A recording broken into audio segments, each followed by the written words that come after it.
Today on ZZZ made easy, we're simplifying the kit of Jufufu. If you want to learn more, check out my full how to play guide. Jufufu is an S-rank Firestone agent who can apply daze through her off-field aftershock chain attacks. To do so, she needs to build up might. Hui will join Fufu in battle and attack automatically. When Hui pounces on an enemy, it will grant 20 might, and Jufufu can have up to 200 might max. To help Hui actually hit stuff, you can hold basic attack during a dash to enter the spinning state. Continue to hold the button to control the direction, but bumping into enemies will not actually grant might. Instead, you can release the button to throw Hui. It will track down an enemy and give 20 might with an attack shortly after. If Jufufu is off field and Hui's attacks get her to 100 might, then Fufu will do her aftershock chain attack. You'll see the fire text pop up and Hui will shoot out popcorn. This move is where Jufufu's off-field stunning power comes from. The Aftershock Chain Attack also activates Jufufu's core passive, which grants her team the Tiger's Roar buff. This grants 20% crit damage, 20% damage to chain attacks, and 40% damage to ultimates. Additionally, Jufufu gains 50 impact, and this will last for a generous 30 seconds. If Jufufu has more than 2,800 attack, then the crit damage bonus of Tiger's Roar will increase. This will max out an extra plus 30% crit damage if Jufufu has 3,400 initial attack. Now, Fufu gives more benefits from her additional ability, which activates with attack or rupture agents. All squad members can now carry 4,000 decibels. In addition, attack and rupture agents will get refunded 300 decibels when they use their ultimates.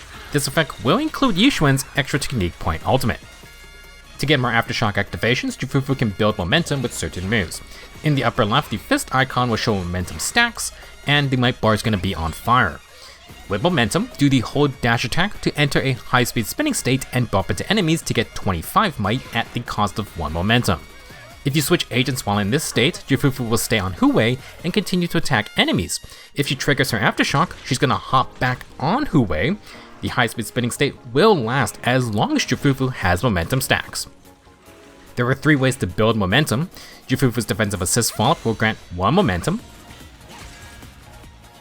Jufufu's EX special costs 60 energy and can grant 3 momentum. It will also grant 80 might.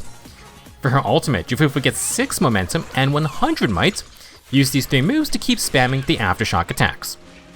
Jufufu has a few on-field tricks. If you reach 100 might in the high-speed spinning state with momentum, then Jufufu can trigger her aftershock from on-field. This is one way to trigger a stun. Now, during Jufufu's dodge counter, you can hold basic attack to enter the spinning state directly. For her basic attack string, Jufufu can infinitely extend her 3rd basic slashes by mashing the button. To get to the 4th basic, you're going to want to hold down the button. Jufufu's signature W engine, Roaring Furnace, has a 30% attack main stat and can grant bonus daze to her main moves. When you do any chain attacks or ultimates, you can also give the team bonus damage on top of Jufufu's other buffs. For other options, you can use non-stun W engines with attack main stats to max out the core passive. If you want extra stunning power though, then you can use the usual choices just fine. Hellfire Gears has a higher base attack, and for constant energy regen you can use the craftable steam oven. If you don't need extra ER, then you can use precious fossilized core. For drive disc, Jufufu is the best user of 2 4-piece sets, King of the Summit for crit damage buffing, and Swing Jazz for general damage buffing. Her aftershock chain attacks can trigger these sets much more often than other stunners. Now, thanks to Jufufu's kit and leveling bonuses, she can build all percent attack main stat drive disc to try and hit that 3,400 attack to max out her core passive's crit damage bonus. If you use King of the Summit though, you also need to hit 50% crit rate to get its full benefits. Focus on the 50% crit rate first, then settle for as much attack as possible if you're gonna go for King of the Summit. If you do end up with Roaring Furnace, you could run other main stats like crit rate or impact, but you will still need to farm a little bit of substats. For teams, Jufufu's ultimate related buffs are incredibly strong with Yishuan's double ultimates. Jufufu and Panyin Hu will also work with any future rupture agents. Now with her off-field aftershocks, Jufufu can work with most of the current attack agents who can on-field well. The chain attack and crit damage buffs are great for Evelyn, and Jufufu will pair fine with other fire agents like Lucy or Soldier 11. You can run any stun support attacker comp like with the newly reworked Ellen.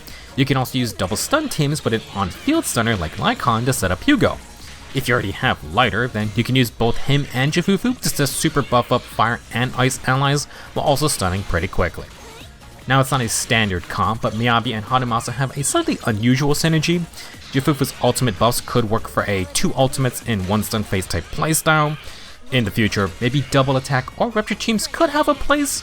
Jufufu would have a unique role for that type of team. Overall, Zzzjufufu is mostly a self-sufficient off-field stunner. She's amazing for Yishuan, but can fill a more general buffing stunner role. If you want to learn more tips, then check out the full How to Play Zzzjufufu guide. Thank you for watching, and I will see you in the next video.